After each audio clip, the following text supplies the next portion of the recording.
Dan untuk membahasnya lebih lanjut, kita sudah terhubung dengan ahli gizi klinis, Dr. Putri Sakti melalui sambungan Zoom. Halo, Assalamualaikum, selamat pagi dokter. Halo, Waalaikumsalam. Selamat pagi. Apa kabar? Kabar baik, terima kasih sudah bergabung saat sahur juga. Nih saya sebenarnya kepo pengen tanya dokter sahur apa, tapi itu nanti saya akan tanya dulu pertama, kira-kira dok, terutama saat sahur ini apa yang harus kita hindari, terutama untuk menjaga asupan ideal. Apalagi kalau saya misalkan itu kan suka lebay gitu ya, makan saat sahur dan berbuka sukanya yang manis-manis, minuman maupun kudapan, harus seperti apa dok? Baik, terima kasih Mas Bram. Jadi memang kalau misalkan kita di pagi hari ya, terutama untuk sahur, terutama untuk 14 jam ke depan, otomatis yang pertama harus kita hindari itu adalah makanan-makanan yang bisa memicu gas di dalam lambung atau misalkan asam lambung yang terlalu tinggi.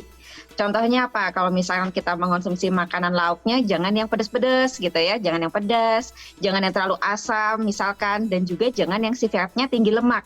Misalkan digoreng atau misalkan di santan-santan gitu ya, karena ternyata bisa meningkatkan asam lambung dan juga gas. Selain itu untuk sayurnya juga sebaiknya yang tipikalnya tidak memicu gas tinggi. Contohnya apa? Misalkan daripada memilih sawi, brokoli, kembang kol, atau misalkan jamur, kita pilih sayur-sayuran yang lebih aman nih untuk jangka panjang perut kosong. Misalkan buncis, wortel gitu ya, dicampur dengan kacang-kacangan yang tipikalnya bagus untuk meningkatkan juga protein nabati kita.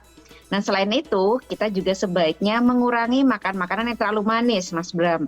Dan juga makanan yang terlalu asin. Kenapa? Karena kalau makanan yang terlalu manis, biasanya kadar gula darah kita akan terlalu cepat naik, tapi sebaliknya justru akan lebih cepat turun juga, sehingga kita lebih cepat mengalami lemas, cepat lapar gitu ya. Jadi khawatirnya di siang hari lebih kurang produktif. Dan juga kalau untuk makanan yang asin, biasanya tipikalnya memicu kita lebih cepat haus di siang hari. Jadi khawatirnya bisa memicu kita dehidrasi.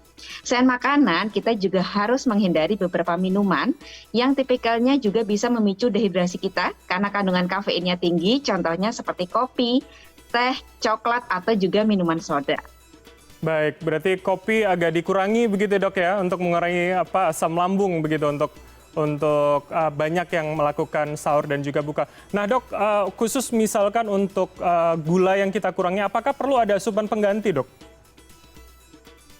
Iya, biasanya untuk gula kita bisa menggantinya dengan yang lebih alami ya, misalkan madu gitu ya. Tapi tetap kadarnya tidak boleh berlebih karena kita punya batasan maksimal untuk gula ini tidak boleh lebih dari 4 sendok makan dalam sehari. Itu sudah gabungan untuk yang di dalam masakan bumbu-bumbu gitu ya. Jadi sebaiknya kita selain menggantinya dengan seperti yang lebih alami madu tadi, kita kurangi juga jumlahnya agar tidak berlebihan.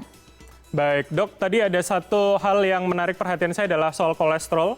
Ini mungkin banyak dialami bapak-bapak juga seperti saya di luar sana. Nah, ketika tadi kita mengurangi gorengan misalkan dan makanan yang digoreng begitu. Nah, bagaimana kemudian kita juga menjaga agar tidak kekurangan, dok? Karena kan itu juga sebenarnya bagus untuk beberapa hormon maupun pembakaran energi dalam tubuh kita, dok.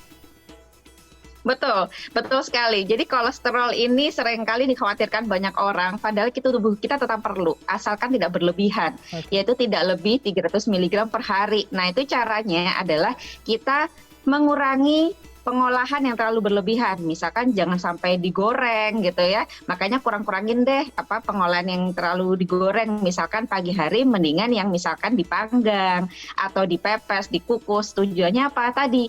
Kita tetap bisa mendapatkan kolesterol normal atau lemak normal di dalam makanan, bahan makanan sumber utamanya, tetapi tidak berlebihan, yaitu salah satunya dari pengolahan yang salah.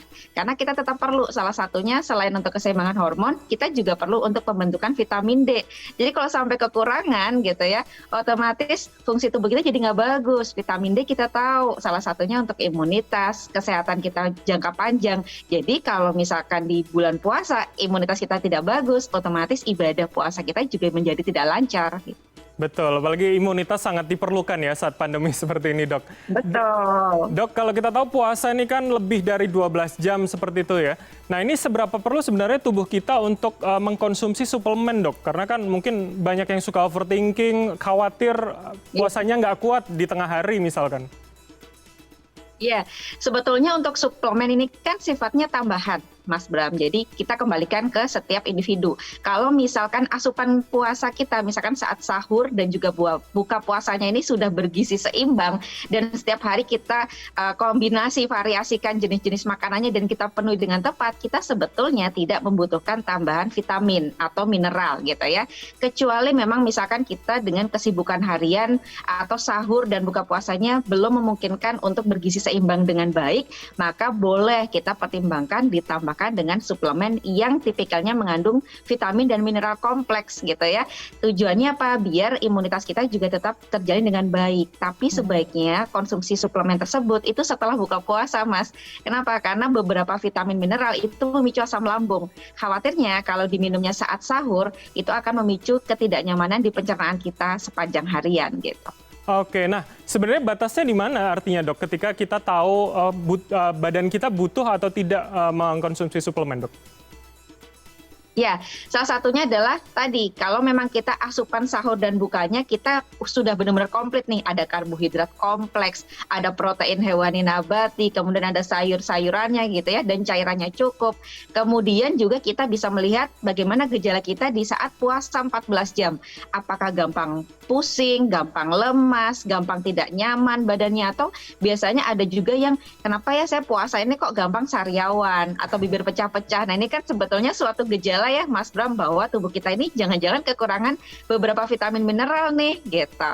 Nah tetapi daripada kita memilih untuk vitamin-vitamin atau suplemen yang jenisnya tunggal, misalkan hanya vitamin C aja, kita sebaiknya memilih yang multivitamin kompleks sehingga kita dapat variasi yang lebih banyak dan juga kadarnya tidak terlalu berlebihan yang membahayakan fungsi tubuh kita juga gitu. Baik, multivitamin kompleks itu akan menjadi catatan saya. Dok, terakhir ini pertanyaan saya, perlukah sebenarnya ada aktivitas tambahan begitu misalkan agar kita lebih kuat puasa, misalkan di tengah hari membangkitkan zat atau enzim tertentu dalam tubuh kita misalkan, dok? Ya, sebaiknya kalau untuk aktivitas fisik tetap harus dilakukan secara rutin ya, gitu. Karena tujuannya tadi, tubuh kita kan saat puasa melakukan detoksifikasi alami gitu ya. Dan juga kita harapannya mendapatkan fungsi kesehatan yang lebih baik. Tetapi memang sebaiknya jangan di siang hari, Mas Bram. Baiknya lagi adalah kita lakukan secara rutin, paling tidak 30-45 menit, baiknya menjelang atau setelah buka puasa.